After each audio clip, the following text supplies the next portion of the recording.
PDIP dan Nasdem makin panas beda tanggapan isu reshuffle yang sasar Menteri Nasdem. Presiden bukan raja.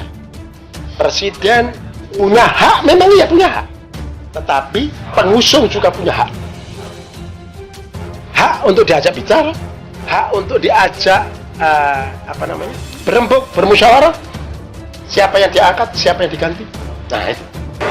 Hak itu ada pada presiden. Kemudian bagi Nasdem, reshuffle itu bukan segala-galanya menyelesaikan masalah. Dan reshuffle tidak bisa menjadi sebuah, katakanlah, obat mujarab yang dianggap seakan-akan menyelesaikan semua permasalahan bangsa. Bahagian daripada upaya penyelesaian barangkali ada. Tapi jangan juga ada harapan baru masyarakat. Setelah reshuffle, semua masalah bangsa ini akan selesai, atau semua masalah pemerintahan akan selesai. Belum tentu. Nah, inilah pikiran-pikiran objektif, pikiran-pikiran kritis Nasdem. Dia kan mendukung pemerintahan ini, tapi daya nalar dan pikiran-pikiran yang kritis tapi konstruktif itu tetap hidup. PDIP tidak nyaman dengan manuver politiknya Nasdem, harus bilang kepada Jokowi sebagai partai di mana Jokowi tumbuh dan besar, bilang bahwa mereka tidak nyaman, tidak happy. Hanya itulah satu-satunya cara yang paling mungkin soal reshuffle ini segera akan diakhiri.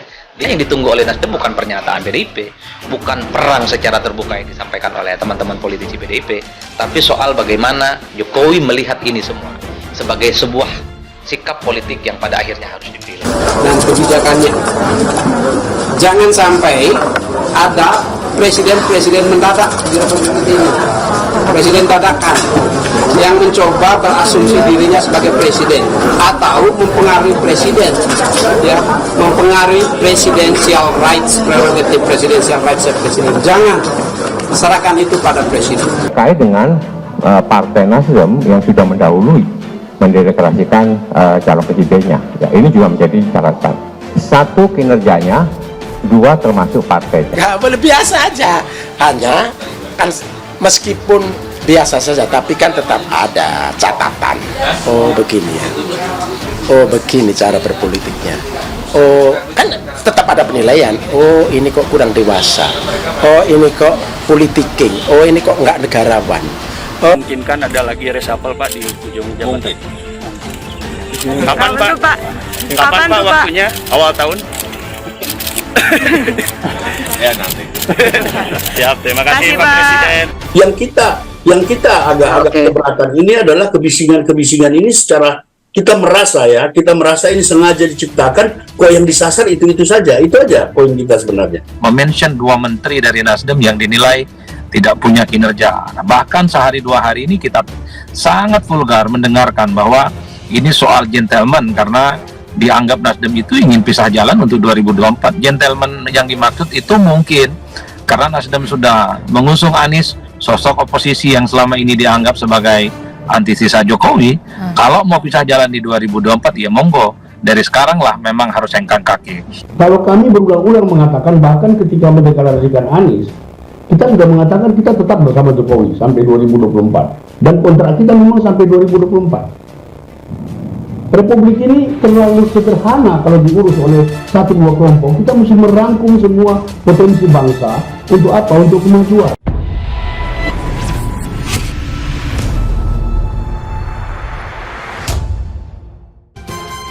Isu reshuffle kabinet Jokowi masih menjadi pembahasan hangat dan menegangkan, terutama di antara PDIP dan Nasdem.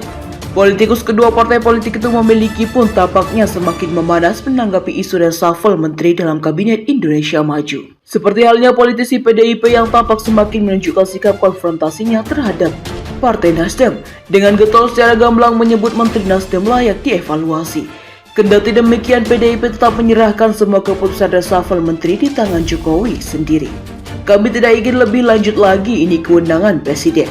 Bila dengan evaluasi ini tentu Presiden yang nanti akan memutuskan, ujar Ketua DPP PDIP Eriko Sotarduga, dikutip suara.com dari tayangan Metro TV pada Minggu 8 Januari 2023. Selain itu, Ketua DPP PDIP Eriko Sotarduga menilai bahwa deklarasi Anies Baswedan oleh Nasdem yang disebut jadi antitesa Jokowi adalah berkaitan dengan etika.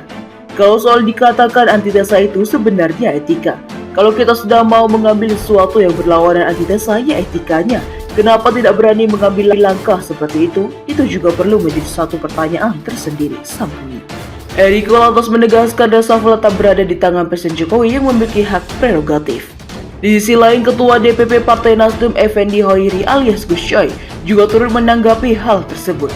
Gus Coy secara tegas menyampaikan bahwa Presiden bukanlah raja dan pengusung memiliki hak untuk diajak berunding soal sosok yang akan direshuffle. Presiden punya hak, memang iya punya hak.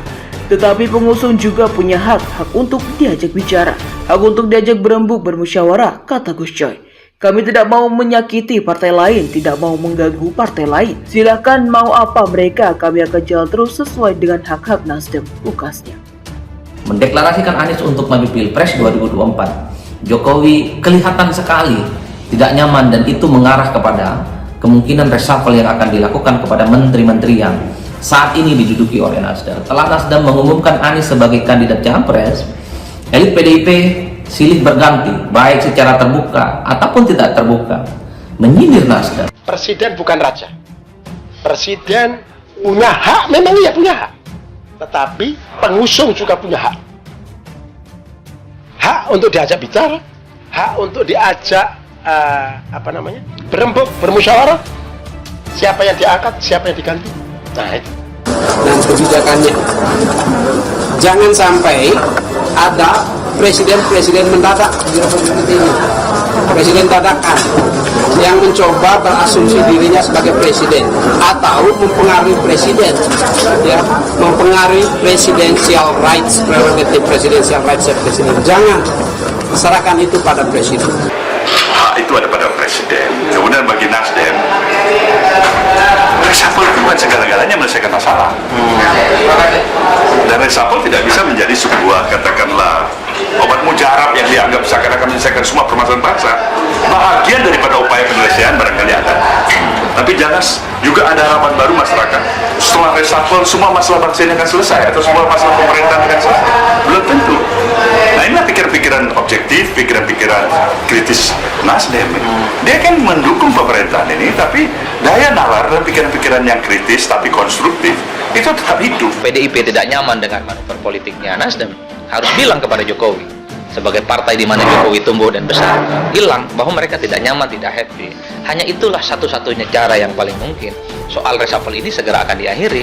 Yang ditunggu oleh Nasdem bukan pernyataan PDIP, bukan perang secara terbuka yang disampaikan oleh teman-teman politisi PDIP, tapi soal bagaimana Jokowi melihat ini semua sebagai sebuah sikap politik yang pada akhirnya harus dipilih. Kalau kami berulang-ulang mengatakan, bahkan ketika mendeklarasikan Anies, kita sudah mengatakan kita tetap bersama Jokowi sampai 2024 dan kontrak kita memang sampai 2024. Republik ini terlalu sederhana kalau diurus oleh satu dua kelompok. Kita mesti merangkum semua potensi bangsa untuk apa? Untuk kemajuan.